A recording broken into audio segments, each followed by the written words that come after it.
Disgusting. It looks disgusting. This is going to come out well after that. So this happened like weeks ago. I'm pretty sure. They'll know about the water main. No. I'm pretty sure in the upcoming weeks we've learned that the water is disgusting. Hopefully the problem's been cleared up. This is like the water main. Nasty, who knows the water main? But this is how coronavirus got to Houston. Somebody the water main. Like somebody called me and was like, "Hey, don't y'all live off of 610?" I was like, "Yeah." They're like a water main burst. I was like, "Okay, thank you." So I just kind of went on about my day. Then later on, I'm like, man, let me look up and see what's happening. And then there was like rescue trucks. And cars underwater, and that's a huge pipe. Yeah, and it's all brown water. It's all brown water. It looks nasty. Looks nasty. Also, anytime there's a water main that bursts and there's brown water, you never think it's mud. The city of Houston is on a boil notice. The whole city for the next 24 hours. Now, what does that mean? This pot, you got to boil all your water. Like, don't use everything's got to be boiled. Now, if you're listening to this podcast when it comes out and you're just now finding out about that, you made a mistake. You got coronavirus. you made a mistake. I'm sorry that I'm the first person that told you this, but 4 weeks ago, you should have been boiling your water. You got the monster. So, sorry. Yeah. If you're, and think about it. I mean, maybe we're helping out somebody. If you're itchy or, your stomach is turning all the time, or you just got like a weird rash or your hair's falling out, you can trace it back. You can trace it back. Because you're like, I didn't boil my water. So, when I was looking on Twitter, they said, we're on a boil notice because apparently that pipe supplies 50% of the water to Houston. 50%? Everybody except for Kingwood. Oh, yeah. It would. Kingwood probably got their own water. The niggas don't go to the doctor, and niggas don't drink tap water. Everybody is too good to drink tap. We're filter people, but everybody I'm around, I got a filter, but bottled waters. Two filters. Time for bottled waters. 2 filters. Time for bottled waters. Yes, that's what it is. And drinking bottle, that would be the perfect segue. Sponsorship for a bottle of water, because goodness, that would be the perfect. Both of y'all just sipped y'all waters. Yeah. It don't matter if it's on Nestle or not. Pure Wife. Your phone, it don't matter. Phones make noise, so do what you do. But today, see? I had a good one, but I messed it up. What? I messed up my little intro thing. Terrible. That's like 2 episodes in a row. Oh, because the water is black and ugly as ever. However, I stay Houston down to my socks. It's one of your hosts right here of the In My Humble Opinion podcast. I am Carlton Banks, a.k.a. Avery Like a Very Nice Guy. Avery Like a Very Nice Guy. Also, we have our other host over here. Can't say co-host. It sounds so demeaning. It's the other host as well. I guess it's technically his co-host. Co-host sounds demeaning? I don't know. People are jerks. They are. People are jerks. We have my brother. I'm checking out your jacket. Jess Devine. It's nice.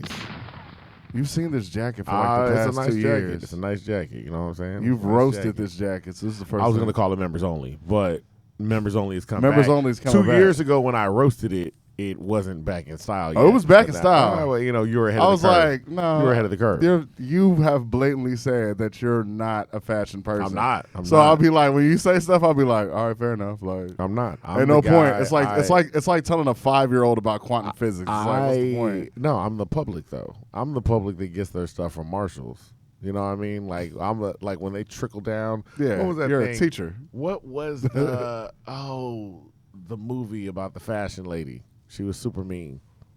The Devil Wears Prada. Devil Wears Prada. See, you are a fashionista. But when not a her fashionista. speech about like, this color gets down, da-da-da-da-da-da, she starts naming all the stores again. And then when it finally gets down to the bargain basement, I was like, that's when I get it. Really? And the comments on YouTube, how many of y'all saw The Devil Wears Prada? That's what I get it. Y'all ain't seen Devil Wears Prada? I ain't seen that. You seen The Devil Wears Prada? Great. You ain't seen it? The Devil Wears Prada is a really good movie. I want to see it. There's so many movies I want to see. I'm going to see apparently, girl I'm dating, I said, oh, we going to the movies this weekend? Oh, we definitely seen the photograph. She's like, I want to see Bad Boys for Life. I said, so in this situation, I wanted to see the photograph. Bad Boys for Life is Bad Boys for Life is good though. Yeah, but I Yeah. just, It's I want to good. see the photograph. I got a huge crush on Issa. I'm gonna get killed. Are you for gonna that. see that other one? Which one? She's in another movie too. I'm gonna see it. Oh, it looks good. It don't matter what it is. Whatever. with Kamel. Whatever. Wait. Brown? That like? Oh no, you talking about? Yeah, I was like, No, we don't know. you talking about your boy from the thing? You know? I know from Get Out. No. Oh, never mind. I don't know who this nigga is. Anyway, that's enough. We got a guest in the building today. All right, gentlemen. Actually, he shares like the story of a lot of people of around the age. I call like that 2000, like from 2000 to 2010. That was like the resurgence of, not even resurgence, that was like the production craze. Like Fruity Loops came available, Pro Tools dropped in price, and a lot of people started doing music at that time. He's one of those people that I looked at that actually I could see that with a lot of those people that started at that time, a lot of them stopped. And a lot of them stopped to, they had a plan A. But they had a plan B rather, and their plan A went to the side. And one thing that I looking at a story I respected is because it does take a lot of time and it does take a lot of grit and actually to achieve something that you want to do. Me being a failed producer, I had a plan A. I'm sorry, I had a plan B, and my plan B became plan A. But, like, watching people that kept going, one thing that he did say was you got to get your hands dirty if you want to get results. And that's a great and wonderful thing. His hands got dirty, and he's getting results. Let's be honest. Achieving a musical dream is hard, and your friends and family will look at you like you're crazy. But the thing is, keep going. That's one thing that I do like about this man's story. It's keeping going. And me being around musical people or being around anybody who has something to achieve, you have to keep going. It always seems stupid until you do it. Like, there's this one guy that we all know. His name was Aubrey. He was like, yo, I'm on the show, but I think I'm a rap. But people was like, that's stupid. Trash. Why would you do that? And he goes, I could sing too. And they go, that's so dumb. And then what happened? He became the biggest rapper of all time. Literally every single musician that you like, there was somebody in their circle, maybe even their parents, that told them not to do it. And I have to say this, and it's going to sound crass, fuck your parents, and keep going. You just have to do it. You know our parents listen to this. I know they do. podcast. I love my mama. I You know love her what to I'm death, but saying? who You cares? just said ever. Yep. Fuck them. Wow. It just is what it is. She's gonna spit No, I in love her. your- I'm not talking about my parents. She's gonna spit in your food. Oh, she might. She might. She's going to spit in your food, too. Nah, she probably won't. I'm good. But I'm the good one. You're the good one. She did say that on Sunday. She goes, "He was the good son." I was like, "This Thank you. ass face." Thank A self-made man, self-made by doing everything himself. Thank God for that refund check, by the way. Clearly, he is a student of the game. You can hear his musical influences. In particular, I hear Prince, which I'm a big fan of, Outkast as well. He's no stranger to Black Girl Magic. Also a friend of Lizzo, if you look at his Instagram. And a father, a faithful black man. Shout out to Bobby G. And currently out with the single Run It Up, the sweater god himself. Also an avid vocoder user. And he's a fan of something that I like. Fan of the DT990 Pro headphones. You can get a really good mix of that. Currently got Emancipation Park out right now in your phones. Yeah, Phases. That's a dope song. You might want to listen to that one. Yes, currently here in the studio with us, Roderick Vonn. What it do? How you doing today? I'm doing good. I'm doing real good. Before we get into anything, I just have a question. I'm probably going to start asking everybody. You a fan of Kanye? Yes. How do you feel about Yeezus? Wow. I feel like that album was made for his concert. It was not made for you to listen and say, damn, you got to see the concert and then you'll enjoy it. Ooh, that's a good answer. That was a good answer. Yeah. I still say it's trash. Hey, man, fair enough. I I'm mean, just not a Yeezus, you know what I'm saying? You know what? I realize though, I'm not a high energy music person. I'm not a big, in your face, strong. I'm a very, vibe out. Where's the piano? Relax. Yeah, I can't think of anybody that you like that. Yeah. You can't think of anybody? No, like, well, I mean, Currency you and like, all that, you know what I'm yeah, saying? no, I'm saying I can't think of anybody that you like that's in your face besides like Oh, yeah. some In your Ghostface albums, but it's like either or, Yeah. and you're not like I listening like to Locks and every day. I like melodic Ghostface. Yeah. I mean, look, I'm a big fan of I'm listening to Royce's new thing. I like the album. How you feel about Royce? You heard that new Royce? I haven't heard it yet. You haven't New heard Royce, it yet? I like I haven't it. heard it yet either. It's very lyrical. I like Griselda. So Griselda, I like him.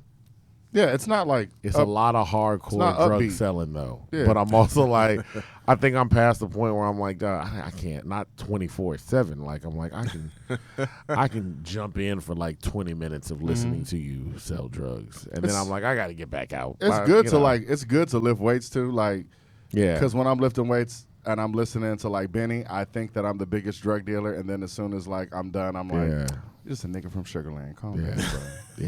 yeah. Calm down. But Roderick Vonn, like, I mean, come on, we just took that over. What's going on, brother? Man, you tell me. I like the Griselda. Yeah? That's cool. Yeah. Yeah, I like Griselda. It's just, as I've developed, it's like it's a lot more. Like I like your stuff. I like a lot of you start to go with more. And it's not to say that Griselda doesn't have melodies. I love the fact that they're like, yo, I'm not paying for samples. I'm just gonna make samples. Yeah, that I makes like so much making sense, doesn't it? old Yeah. world Yeah, samples. I like it. Yeah. It's just it's very raw in a way when you do it like that. Like you take the samples and you just flip them, and I don't know. It gives you that vibe of somebody like with not so good equipment, just kind of putting the shit together. Yeah, and then, like that RZA vibe. Yeah. Yeah. Now I'm old. I just want people to have all the equipment together. Nah, I don't No. need to. I'm about to say, they do not need to. Nah. So We it's get not the that. best music when you don't. So you're from, and I mean, you have some Houston-centric music, like when you name something like Emancipation, like where are you from? What part of Houston? I'm actually coming out of East Houston, North Shore area. North Shore, okay. Oh, okay. What school you went to? I went to Channelview actually. All right. Yeah, it sucked. Why did it suck? It was pretty racist back when I was going. What was the most racist thing that happened out there in Channelview? I had a friend of mine. He was getting kicked out of a game because he had a shirt that said North Side. Oh, NAWF? Yeah, and for whatever reason at my school, anything that was a new trend, literally the next day, like on the screens, it would say, "You can't wear this; it's gang related." We like, what? A new trend, so you mean like, Putting it up like club signs, Yeah. like, hey, no hats, no North Side Timbs. shirts, no Timbs. just any new Yeah. trend. I mean, the principal, I think he was more gang than everybody because he knew all the trends that none of us knew. We didn't know that was gang related. But he did. So Was it? I mean, you know how anything that we do is gang related. Pretty That's much. what he said. That's So it's what- like they was just naming it. Like, it's Yeah. like, yeah, did it's they just, all wear you it? can't wear that no more. It's like, Can't wear a okay. do-rag. It's gang related. Yeah. Do I need to explain how my hair works, guy? Man, Like, yeah. it was, I don't know it how was so hair works. crazy. I remember every morning they used to chase us, like, y'all go to class. Nah, yeah, we need to go to class, but Yeah. I remember we went around the corner, they followed us. So then I just went into the middle of the group of like white kids, and the principal literally walked up and was like, and then walked away. And I was like, oh, okay. I could be a delinquent over here. Like, Yeah. Yeah. Okay, in your face racism. I can understand. Yeah, pretty You can, much. like, I use mean, it, you can use them as a cloak. it's a lot of stories. Slide it in and out. You know what I mean? That's just how it works. That's how it does work. So It's terrible. you're over there. You don't enjoy it. You graduate high school, Mhm. and then you say, "What's next?" Well, unfortunately, I was raised in having a fallback and doing a plan B. Okay. And so I ended up in the military. And, Really? Yeah. Okay. Ended up What in the branch? military. Air Force. Okay. Who convinced you to go in the military, or was it just like, "Hey"? Well, my grandfather went, my sister went, my dad went, and so it just seemed like that was just what I was supposed to do, or I needed to get in college, but I feel like I didn't have enough information to get in college. I actually did well on like the practice SAT, but I didn't know I had to pay for the real one. I didn't know anything. I didn't know who to talk to or anything. It was just like, oh, I thought I was going to college. Well, military time, Oh, wow. Yeah. That's good though. You chose the Air Force. Yeah. Yeah. It could have been much worse. Oh yeah, That's true. Nah, I already know. That's true. I already know. So you go to the Air Force. How long were you in the Air Force? I was just in there for like 2 years, but it was like at the height of the war in I'm Iraq. about to say, what year was this? You picked the exact wrong Yeah, you were time at that to jump time. in. Yeah, it So, was the exact wrong time. Like some people was dying, and what happened is there was like a special situation where they were actually, I think they were undermanned, like across the board in the military. So they started basically moving people to different branches, to different jobs, all kind of stuff. And I think it was something like it violated the contract or whatever that you signed. And so they gave you the option. You can do honorable discharge, or you can go ahead and do what they're asking you to be placed, working maybe 2 jobs or doing, whatever they need you to do. And I was like, I don't really believe in this war, so I'll take the honorable. Smart guy. And I got out, and during that time, unfortunately, I had stopped doing music, and then I got back into music when I got back to Houston. Like literally the day I got back, I started trying to get back into it. What made you want to get back into music as soon as you got back? Well, it was around the time when Houston was actually popping. Like I ain't gonna say was popping. It was that time when you saw like Mike Jones and Paul Wall and all them like on. And you like 04, 05. They pulling people up. That era, that time when you thought things were going a certain way, and no, they wasn't. But At least that's real. Yeah. A lot of people talk about it. I'll be like, it was like 10 months, people. Let's be honest. Because 2006, man, they weren't really messing with us. Nah, they was. And the thing was, okay, so let me back up, give you some context to what was going on with me. So, growing up, my father didn't really, not even just my father, just my folks, they wouldn't really allow me to listen to a lot of popular music. So that made me an outcast, kind of. It made me, socially awkward. I never knew what was popular. I never knew the trends. I never knew what anybody was saying slang wise. Okay. And so I'm catching on to what I can. I'm trying to pretend I know what's going on. I don't. Yeah. And so I got a lot of old school influences as far as music, goes. Prince, Earth, Wind and Fire, et cetera, et cetera. And I remember the one time they did allow me to listen to 97.9 in the car. Wait, you couldn't even listen to 97.9? They're edited. I didn't have my own radio or nothing. I'm a kid, so okay. they wouldn't. Everything was controlled. And the one time they turned it on, I'm hearing I think it's Casey, JoJo. I'm trying to remember who they did the Can't Come and Talk to Me. Yeah. Oh yeah. I think it was an unedited version or something. All I'm hearing is the lady just I remember that version. Right. And they were played on the radio. The radio just got turned off. I was like, nope. I was The like, one time is when you hear that. Hey, you gotta. He got a funny story about the same thing because you were in the car, with our mom, when that was playing, And what did she say? I don't even remember, but I know that was I remember that. She said, like, he was like, yo, what's happening? She goes, nothing. I forgot what excuse she used, but that mix that Diddy does, the is extended the mix. awkwardest thing. Like, I'm like, nah. And 97.9 be playing that. I'm like, nah, it's 2:30. Yeah. It's 2:30, man. It's like the sun is up. very sexual. But okay. Literally moaning. So they finally wait. So what'd your parents say? Were they like no radio? They turned it off. Things went back to normal. It was. I tried to give you a chance. They were like, I knew we made the right shot. it got dang. So you had to go back to 102 and KTSU. Yeah. KTSU.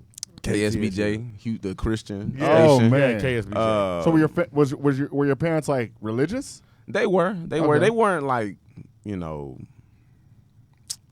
what do you call the people with the beards and shit? Oh, like Hasidic Jews or something like that? Mormon. Not the ones that just live in the country. The Mormons. Oh, yeah, I thought you were talking about Who are you talking about?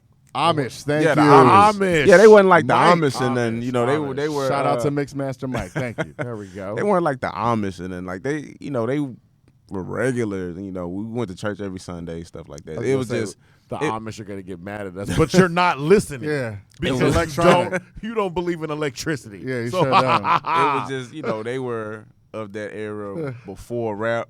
Yeah. So it wasn't rap was just it wasn't really because people something forget. they approved of. All right, the kids don't know because now rap is everywhere. But like when we become like rap was like it's built in you had to 1979. go find it, Yeah. and then when it came to the radio, like usually if they played a song on the radio and it was like an R&B rap thing, they cut the rap out.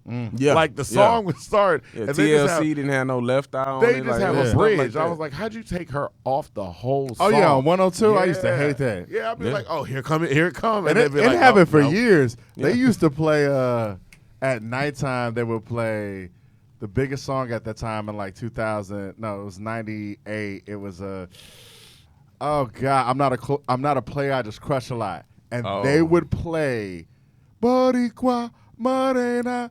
Boricua, and they go to the next song. I was like, there's a whole. They're like, rap yeah, song. we're not doing that. Crazy. We're not doing that. But okay. But so all right, so that's going on, and then I meet my my cousin. He starts using Fruity Loops. Okay. All right, and at the time, it was the first edition, first time ever. My dad had this old computer that he just allowed me to use, and my cousin gave me a copy of Fruity Loops. I started making beats. It's all rinky dink. So I'm listening to songs. I'm trying to figure out what I'm missing, why my stuff sounds so thin. I just had this, I don't know, mental ability. I think all producers had this, where you can just break a song apart in your mind to the drums, the bass, you can pick it all apart, and then that's what I was doing, and I was able to create. But still, I was behind my cousin. He was, I could only listen to popular music when I was over there. So he was in the Tupac, Bone, all of that Cash Money, all that stuff. But I would only hear it over there. And then he was also interested in jungle and drum and bass. And that's what he would produce. No wonder. And it was just kind of random. But, he was into that. And so I'm trying to figure out my sound. I'm trying to figure out what I want to do. And when I started, getting to be my own person and get to listen to music that I want to listen to, I hear Bombs Over Baghdad. Yeah. And I was like, you could do that. Yeah. Yeah. And you were listening to the jungle and drum and bass. Yeah, and I really that's like that basically a sound. drum and bass song. Yeah. And I was like, oh, shit. Okay. Yeah. And I started making my own stuff and mixing that up. And I got into a lot of genre bending. Yeah. That's what I really like to do. 'Cause Exactly. I like to make music where you can't just say, oh, it's this particular genre.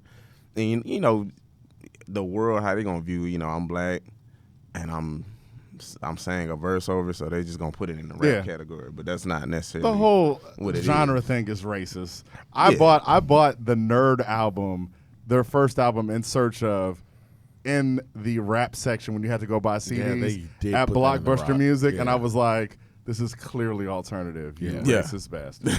But still, yeah. Like they not even really rapping. They're not- they on don't rap there. on They that. Sing all Yeah, this it's- one it's rapper on it. alternative. Pusha T and rock. Malice are on it like Yeah. 2 times. That's it. Yeah.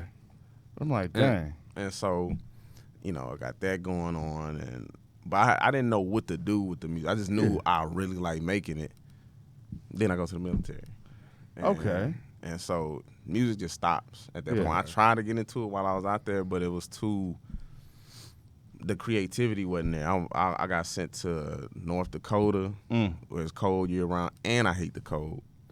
And it's North Dakota. And it's North Dakota. Yeah, I was about to say. And That's one place. I don't think there's one rapper that's come out. North Dakota, nigga. Man, North I Dakota. can't even think of the Yeah, city of exactly. North Dakota. You're right. North Dakota is exactly what you think it is. Let's just put it that way. I remember. So nothing? Yeah, I've never thought of North Dakota. I remember one Sorry, time. North Dakota people, but you know what? We can make fun of them because y'all don't have no radio either. No. Damn. I remember one time I stepped out and I seen this little girl see me. She just started screaming and running. Like that's North Dakota. Yeah. So let's just put it like that, snow or was at least let's say that's Grand Forks, North Dakota. The snow is white, and so is North Dakota. Yes. So And She just screamed and ran. just screamed and ran. Okay. And I was like, Okay. I'm not even doing anything. Yeah. But so fast forward, come back to Houston. I meet my boy Will Wayne, my cousin Raven, aka DJ Rillo. Yeah. And there was a slew of other people that I met. I met DJ Reeks during that time, Mav, et cetera, et cetera, et cetera, et cetera. yeah. And that's when I really started doing a lot of shows and stuff, started kind of building a reputation. And So you were doing shows. How were you getting these shows? You didn't know what you just made music. my boy Will. Okay. And he, who he knew, and then the DJs that we knew, they would just set up shows. Having And- DJ Reeks in your pocket as well. Yeah. Yeah. And at the time, he was getting his. I think it was before he was a waxaholic and all that stuff. So it was just he had a budding career. Yeah. He was DJing at the Yao Ming restaurant at the time, and Oh, that's right down the way too. yeah. And and so like we would end up, people would see us, and then we would end up just getting the show just off the strength. Like we ended up opening up for Ghetto Boys Nice. one time, and that show went really, really well. A lot of people came to us after the show, want to know our information and stuff. Yeah. We did a lot of showcases with Music World. Remember when Music World was a thing? I remember when Yeah. Music World was a Yeah. thing. Yeah. Beyonce, or Yeah. her dad started Music World. Yeah, that was where, it was funny because a lot of artists would get, and I'm not going to say no names. It's one of them that's real cool, though. IB3, shout out to IB3. She real cool. But a lot of artists that we would meet that was signed with Music World, it was funny because they would act real like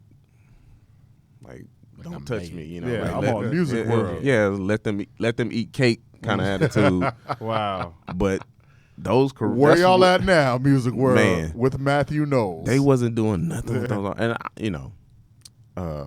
hope this doesn't kill my career. I don't think it will, but that's where a lot of careers went to die, and then people just kind of left. That, as far as I know, somebody might pop up with some information that I don't know. I don't give a fuck. But whatever. That's what I saw. That was my perception. Yeah, my perception as well, sir. Yeah.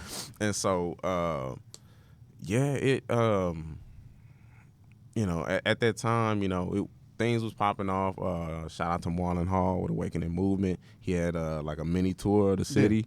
We did back shows under his banner, and I think it was called Influence Streams. That's where I met a lot of people. I met Russell, my boy Russell V. Guest.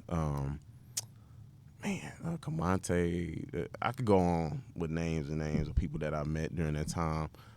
Fran, she actually sings background for Solange right now. Yeah. Okay. She's dope. She's a dope singer. She was part of a group called Neon Collars. It was just a dope time.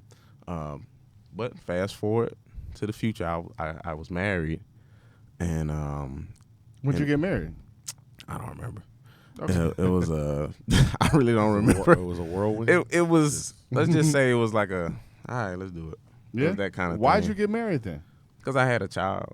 And Okay. at the Okay. time, I thought, again, growing up how I grew up, I was thinking like, oh, I need to be there, Yeah. for my child. And I mean, that's the right thing to do. I need Yeah. to be there for my child. But I was thinking I need to be with her Yeah. mother. Yeah. I understand. And, so that lasted for a good 10 years.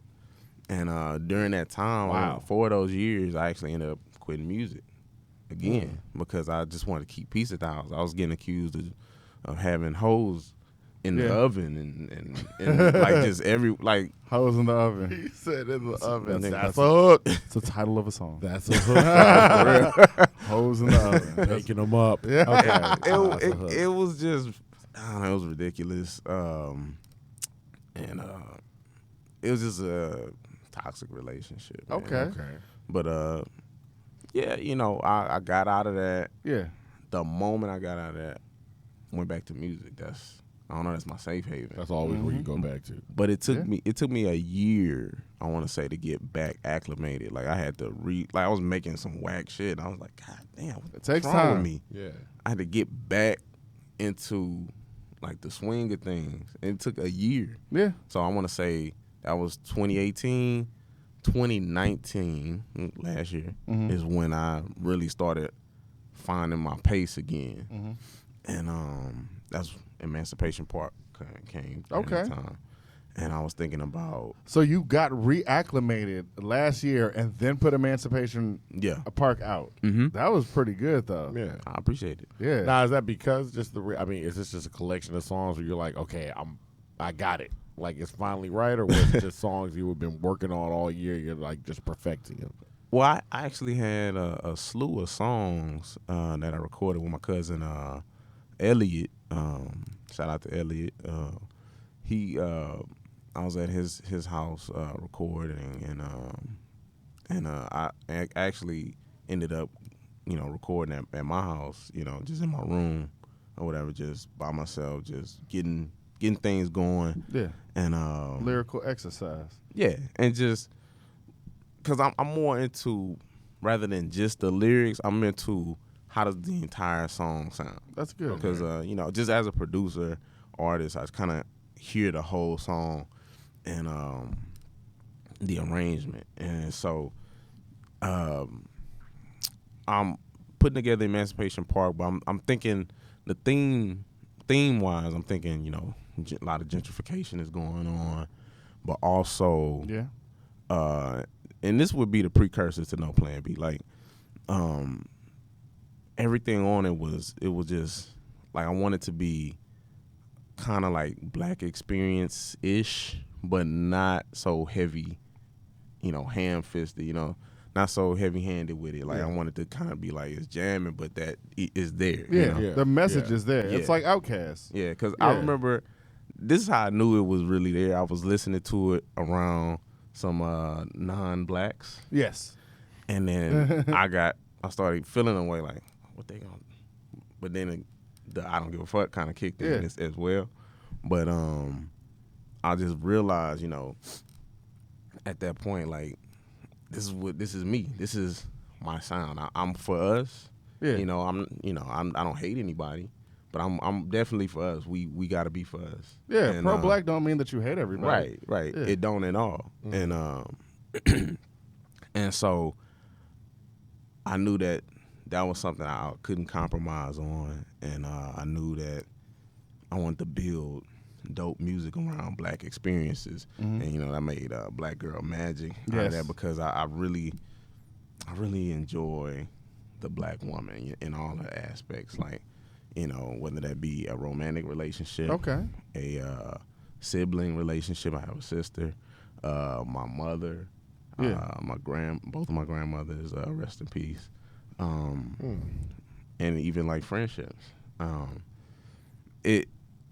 just enjoy the fact that there are women that understand the Black men. Yeah.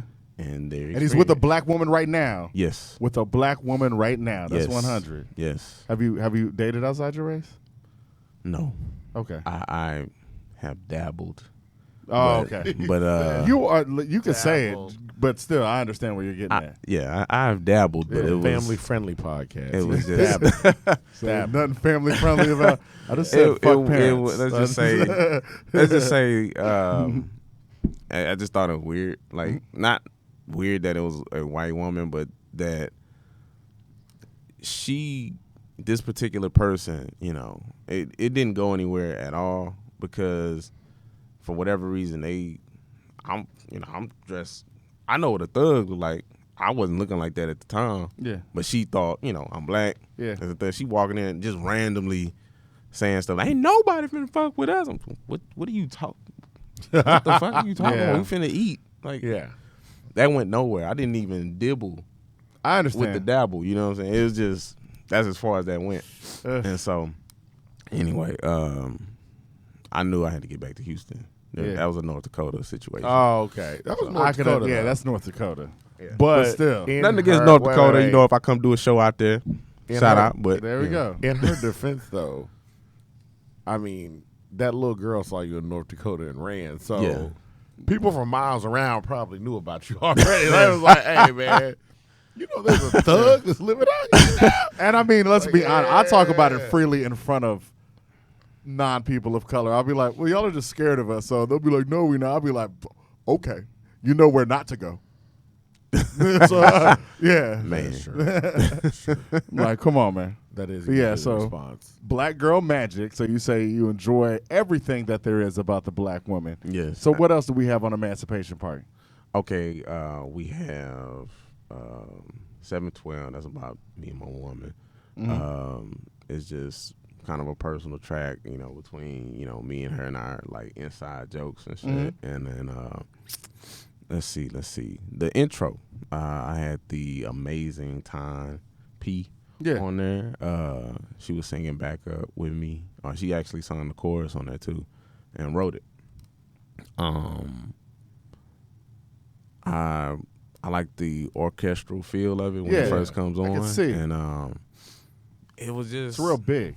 Yeah, I like that. I like that. I like doing stuff like that. Come from that Diddy school. He's at the Diddy school. Because when you produce, like, you produce what you hear, you're gonna gravitate towards like those sounds because you heard it, so you like, yo, I need like this intro like this because that's what we heard. Like, yeah. So it's like that's why I like your music. Those Kanye intros, like on those first 4 albums, I want to say. Like, those he's intros, from the Diddy school. Yeah. He just perfected it. Yeah.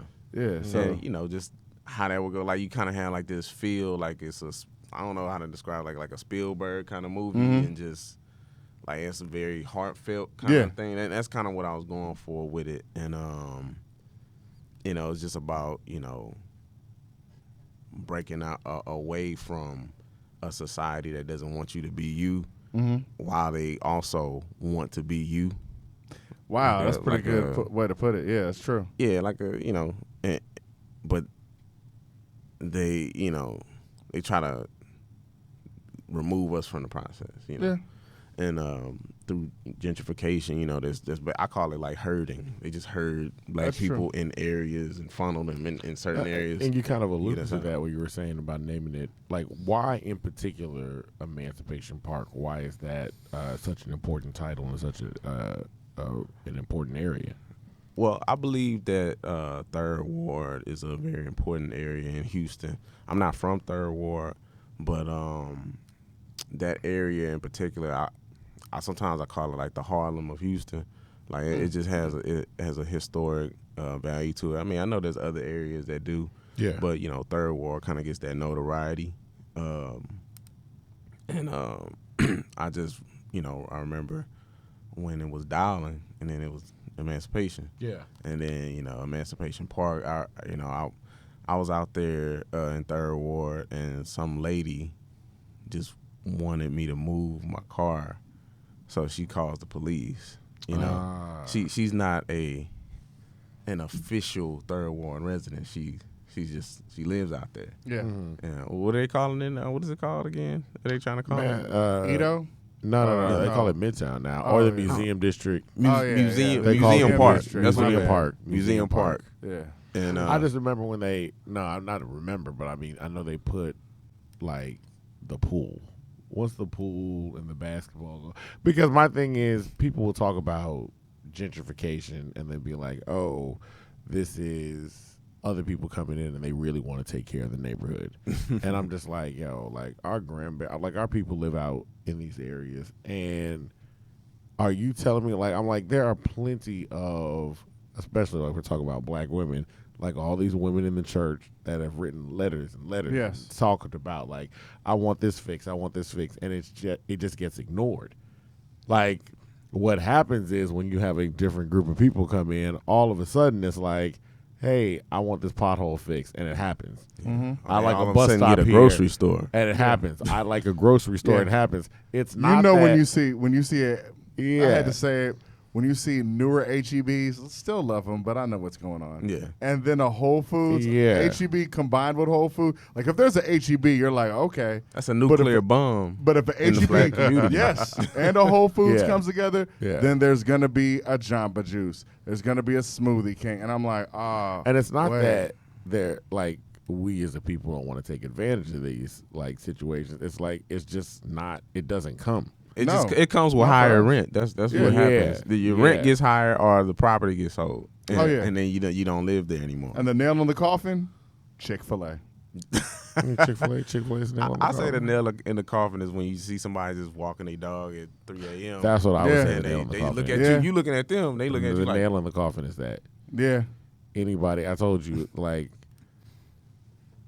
MLK in Austin was an interesting. Like we went there for South by Southwest, and I just remember there was it was a white woman, and she rode by on a bike, and it was like the bike from ET with the basket on the front, and there was a bunny in front. And I remember we were sitting on the bunny. steps, and it was 3 a.m. I texted my friend. I was like, "Yo, a white girl just rode by Yeah. on a bike with a basket with a bunny, a bunny." It was a big bunny, but I'm gonna say a bunny just at 3 a.m.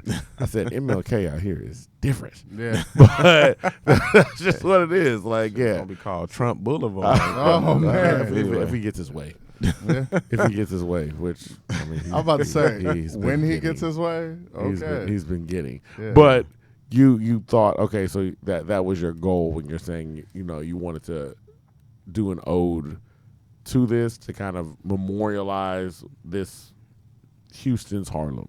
Yeah, just kind of like, and for it to represent the historic black neighborhoods of the country,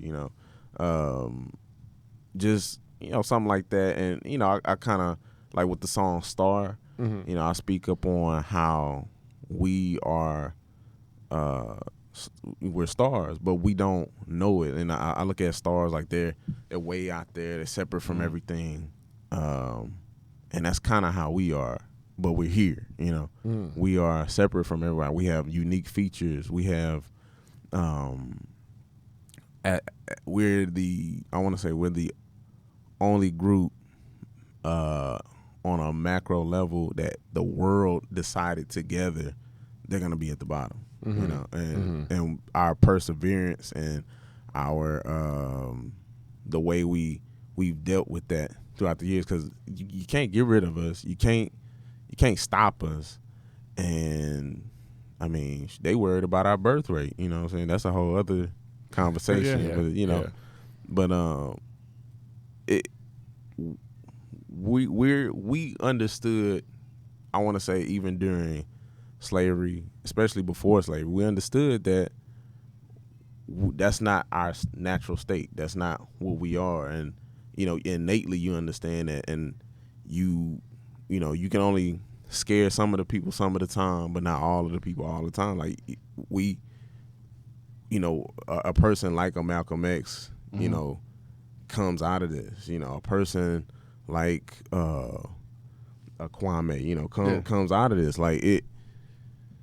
We're not gonna stop. We're gonna keep going until we get what we want, not appeasement, but what we want. And Star is just about recognizing that innate energy in you, looking at what's going on, but also understanding that you the shit. I feel that. That's a good thing. You do talk about a lot about like really just overcoming things. Yeah. You've overcome a lot of stuff. Yeah. I mean, even with overcoming a lot of stuff, like, and putting that in your music, how does that help you, like, in your daily life?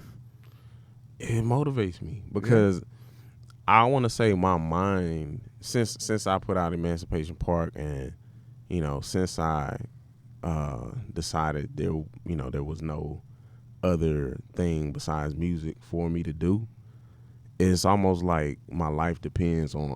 I made it. I didn't alone make it this way. Other factors made it this way, but my life depends on me creating. My entire life, this is life and death for me, I should say. I either do this or I perish, and I feel like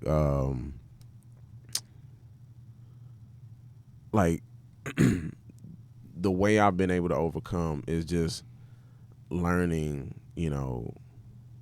what it takes to build your brand, or that sounds like some corporate lingo or whatever, but like it's not.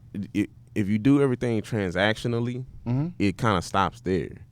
But if you do everything with the idea that I'm building my brand in mind, you're just gonna move different. You're gonna stop moving in a way that's, I guess, desperate. You're gonna move in a way that, but it's like genuine. Yeah, well, genuine, but more so you're gonna be thinking about the future. Yeah. I got a friend, Jay Fax. He says this all the time. He says, "While everybody thinking about breakfast, I'm thinking about dinner." I like that. So,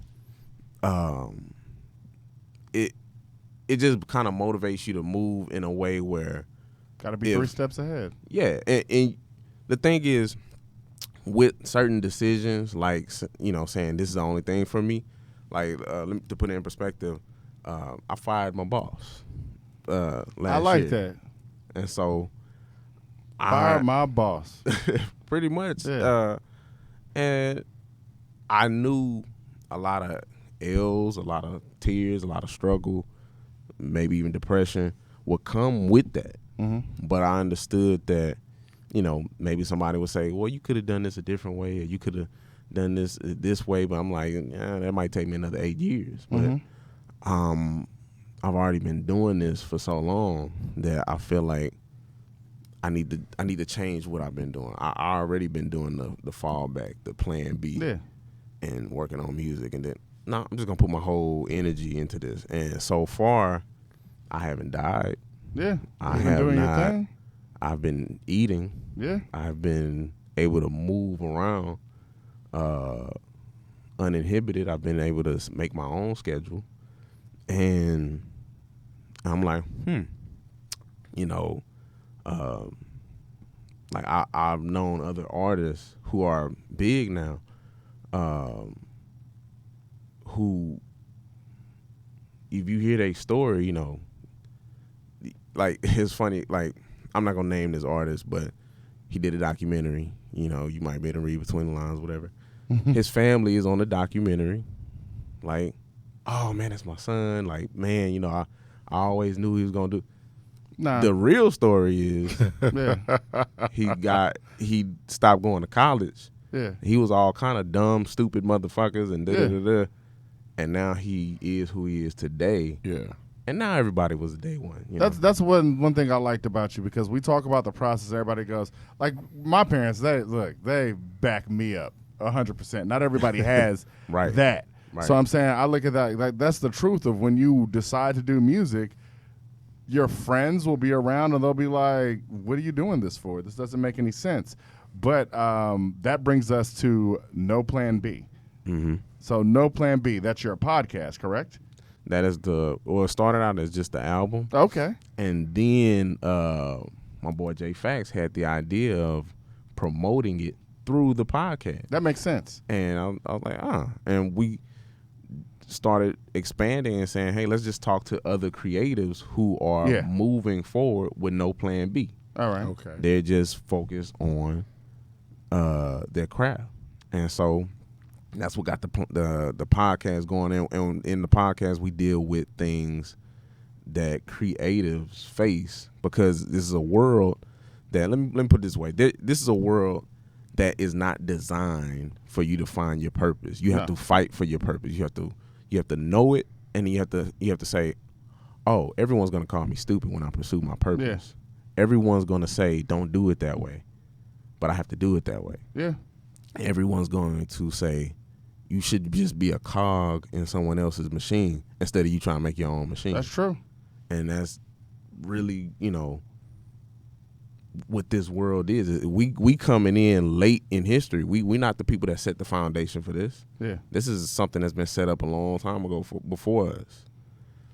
And you always, in this type of environment, have to fight tooth and nail, and just really like grab what's yours and move in a way where you know what you're doing, even if nobody else does. Yeah, man. Like, that's what it is. No plan B. That makes perfect sense. I mean, I'm glad that you were able to come by today. I want to thank you for coming out. Where can we find you at online? Online, you can find me at on my Twitter is RDRKVN. On my IG is Roderick Vonn Music. Yeah. And you can find my music on all platforms. Yes. Emancipation Park. I'm actually about to release a new song called the Refund Check Song. Actually, and I mean, since we're getting ready to get out of here, but you brought us a snippet, so let's just play the Refund Check Song on the way out. Yeah, go ahead. You know what I'm saying? That's what it is, man. Look, we appreciate you coming out. Refund check. Appreciate it. Once again, it's In My Humble Opinion podcast. Always understand mental health is a serious thing. Be happy. In My Humble Opinion podcast. Good night and goodbye. My manager called on my day off. I've been off the radar. I ain't going back.